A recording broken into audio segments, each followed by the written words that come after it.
Sekarang ni Ena dekat Bazar Ramadan PKNS Shah Alam. Ena nak terja gerai donat yang famous dekat Shah Alam tu. Nak tahu apa dia? Jom.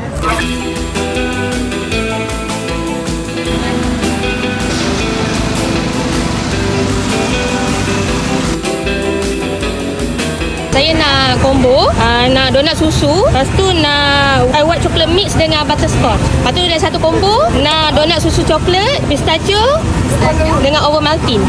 Okey. Ni idea. Terima kasih.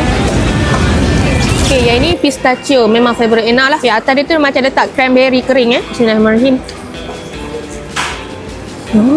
Rasa dia memang premium. Memang sedap lah sebab pistachio tu kan manis. Cranberry tu kan dia macam masam-masam kan.